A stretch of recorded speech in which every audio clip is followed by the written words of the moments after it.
I was 18 years old when I got married. I belonged to a very conservative family, a Baloch family, where good daughters never say no to their parents. My father wanted me to get married, and all I said was, if that makes you happy, I'll say yes. And of course, it was never a happy marriage. Just about after 2 years of getting married, about 9 years ago, I met a car accident. Somehow my husband fell asleep and the car fell in the ditch. He managed to jump out, saved himself. I'm happy for him. But I stayed inside the car and I sustained a lot of injuries. The list is a bit long.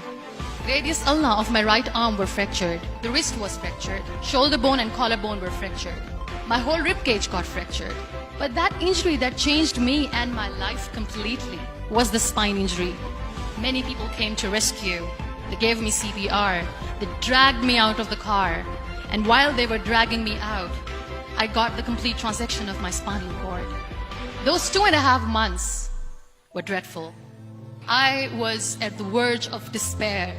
One day, doctor came to me and he said, well, I heard that you wanted to be an artist, but you ended up being a housewife. I have a bad news for you. You won't be able to paint again. Next day, doctor came to me and said, your spine injury is so bad, you won't be able to walk again. I took a deep breath and I said, it's all right. Next day, doctor came to me and said, because of your spine injury and the fixation that you have in your back, you won't be able to give birth to a child again. That day, I was devastated. I started to question my existence. Why am I even alive? So what kept me going was, one day I asked my brothers, I know I have a deformed hand, but I'm tired of looking at these white walls in the hospital and wearing these white scrubs.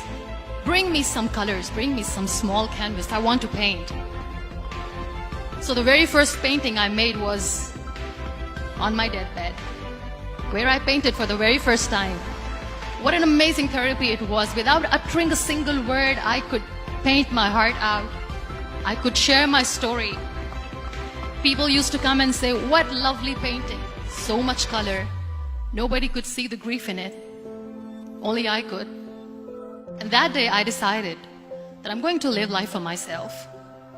I am not going to be that perfect person for someone. I am just going to take this moment and I will make it perfect for myself.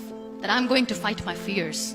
So I wrote down one by one all those fears.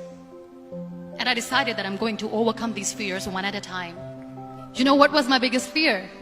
Divorce. But the day I decided that this is nothing but my fear, I liberated myself by setting him free. And I made myself emotionally so strong that the day I got the news that he's getting married, I sent him a text that I'm so happy for you and I wish you all the best. And he knows that I pray for him today. Number 2 was, I won't be able to be a mother again. And that was quite devastating for me. But then I realized there are so many children in the world, all they want is acceptance. So there is no point of crying, just go and adopt one. And that's what I did.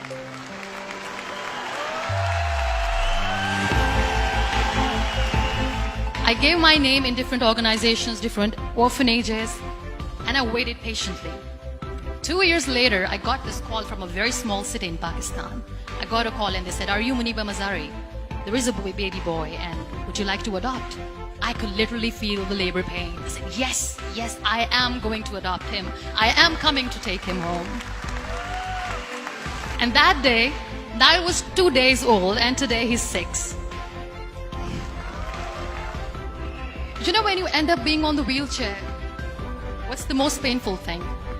People think that they will not be accepted by the people because we, in the world of perfect people, are imperfects. So I decided to appear more in public. I started to paint. I have done a lot of modeling campaigns. I decided that I'm going to join the national TV of Pakistan as an anchor person. I became the National Goodwill Ambassador for UN Women Pakistan, and now I speak for the rights of women, children.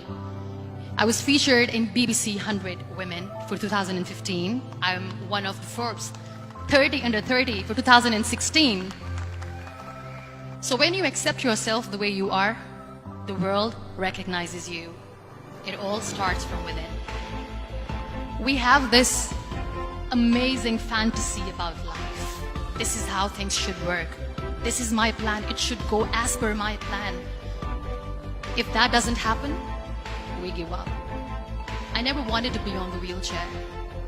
Never thought of being on the wheelchair. This life is a test and a trial, and tests are never supposed to be easy. So when you are expecting ease from life, and life gives you lemons, then you make the lemonade, and then do not blame life for that. It is okay to be scared. It is okay to cry. Everything is okay, but giving up should not be an option. They always say that failure is not an option. Failure should be an option, because when you fail, you get up, and then you fail, and then you get up, and that keeps you going. Embrace each and every breath that you are taking. Celebrate your life. Live it. Don't die before your death. Real happiness lies in gratitude. So be grateful, be alive, and live every moment.